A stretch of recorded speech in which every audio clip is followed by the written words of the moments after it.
students, today we are going to explore numbers. We are going to start with prime and composite numbers.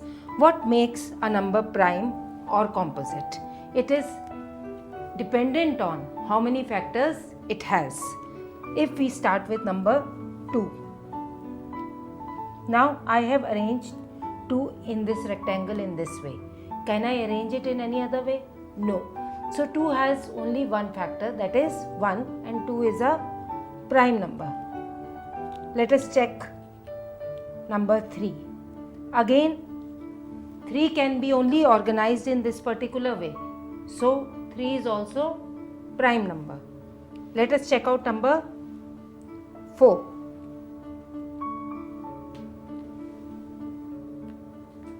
Now I have arranged 4 in this way here.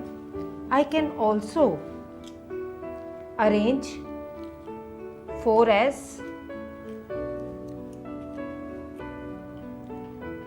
this. So do you see, I have 2 arrangements possible for 4 in rectangular form, but this was not possible in case of 3 or in case of 2. So 4 is a composite number.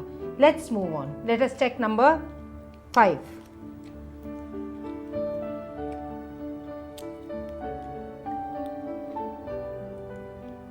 Can I try to arrange 5 in any other way in rectangular form? Can I bring these 2 down? No. So 5 can only be arranged in this particular way. So 5 is a prime number. Now let us check number 6.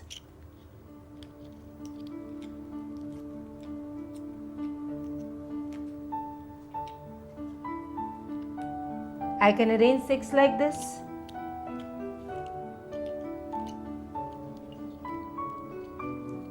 I can also arrange 6 like this.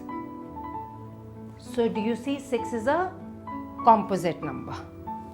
So do you realize that we can find factors for composite numbers, but in case of prime numbers the only factor is 1.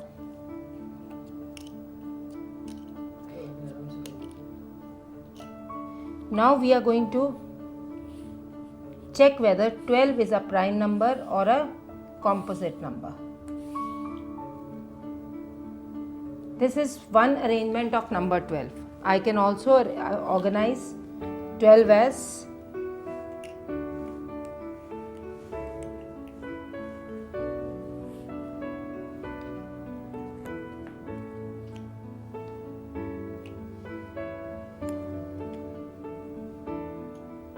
in this way.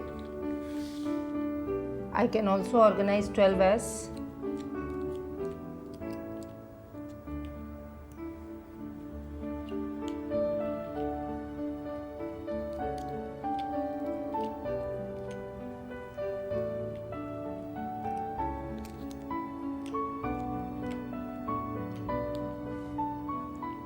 so this arrangement is 12 into 1, this is 6 into 2, this is 4 into 3. So all these 3 possible arrangements are possible in case of 12. So 12 is a composite number. Interesting, isn't it?